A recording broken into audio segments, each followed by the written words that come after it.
Pastor Dana, I know our time is running so fast. It's running out. But you have to share with us the latest dreams that God has given you. What else has God revealed to you in these dreams that you've been receiving? And what do we do as the church? How do we respond to what you saw? And how do we prepare? I had a dream this past Friday night, and I shared it Sunday morning live at my church. I didn't want to do a Facebook one again. But I had a dream. It followed the same pattern of the months, and I saw the calendar turn to September. And a hand reached up and grabbed the month of September and pulled it off of the page.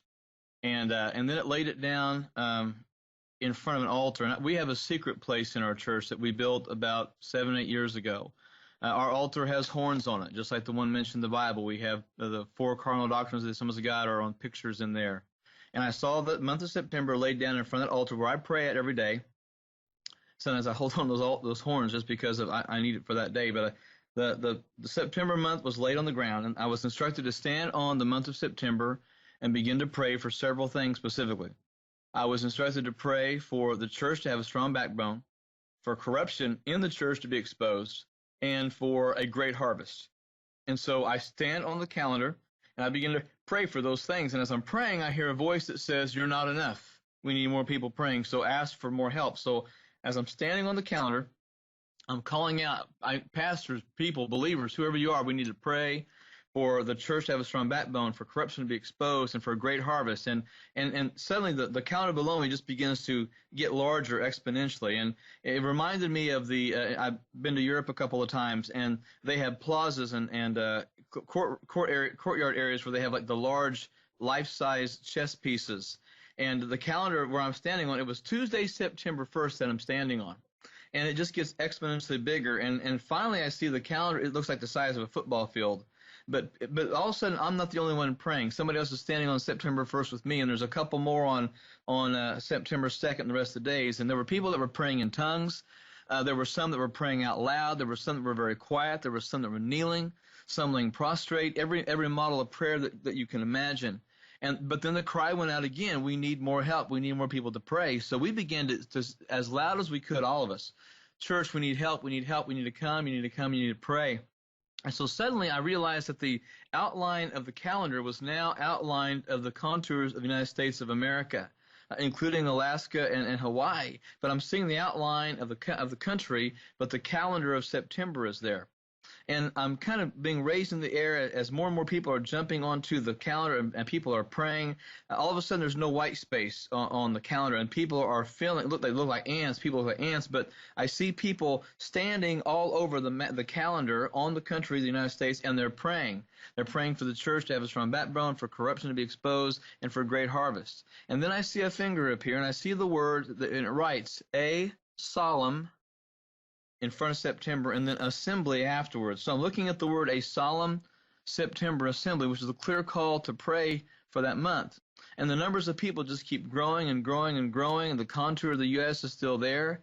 And then suddenly I see fires. Fires are starting around the edges of America. There's fires starting inside.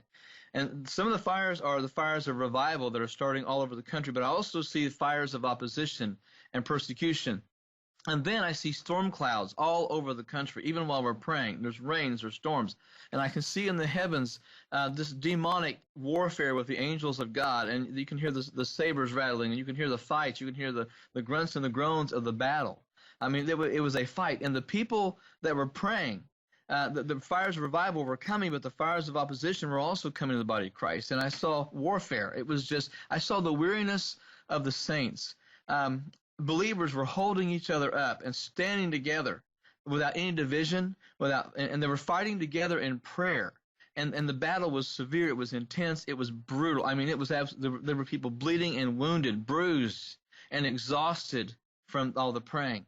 And as I said, the heavens were alive as well with that. But when suddenly the heavens kind of opened and the storms kind of broke, and my mind and my attention was turned to the end of the month of September, where there was a whole lot of people still praying on that day. And the heavens opened. And I saw the Lord, and he was standing there with angels. And he said very clearly, "Arise, my bride. Arise, my bride, and prepare to pray. Arise, my bride, and prepare for battle. And lastly, he said, arise, my bride, and prepare to see my face. For I'm coming soon, and my reward is with me. And then there was a sound like of 1,000 shofars being blown all at once. And even in the dream, I could feel the wind of those shofars hitting my face. And I woke up, and there was just an overwhelming, peaceful presence about me. And I got up, and I wrote these things down, and I just kind of typed them out. And I believe the Lord was calling us to pray for the entire month of September. But to expect some of the most serious spiritual warfare that we've ever been called to do and called to expect. I don't know what's going to follow that specific month, but I feel in my heart the battles are going to be very, very serious, because the Lord said, arise, my bride. He only calls us his bride when he's ready to come get us. And I'm not date setting by any means. I'm not saying that October 1st Jesus comes. I'm not saying that. Jesus was just simply telling us that he's about to come. And we know that, we sense that, we realize that. And he said, arise, my bride, and prepare to pray. In other words, he was saying, whatever prayer life we have right now is not going to be good enough for the battles and the things that are coming, that we have got to get it straight. We've got to get it settled. That 5-minute devotion that some believers do every single morning, and they read one verse and read 2 paragraphs and say, okay, Lord, let this happen, and go on, that's not going to cut it. I believe the Lord is showing me that we need to, as a nation, we need to pray. We need to get on top of this, on board with this, and get the people in your church praying for every single day in the nation. And we should expect opposition like we've never seen before, but we should also expect great victory, because he's warning us we need to pray. He's waking the church up even more to get ready. And then he's waking us up to prepare for the battle that's coming, but he's also preparing us for that glorious time we'll see his face, which I don't believe is going to be too much longer.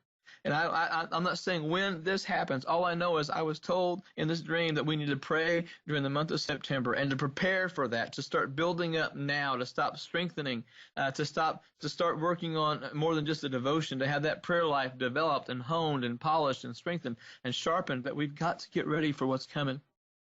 And this is for the whole church. This is for every church in America. This is not just for the Assemblies of God or one. This is for all of us. Warfare is going to come against all of us, and God's calling on all of us to pray. And that's what I believe that we need to do during the month of September to fight the things that are coming.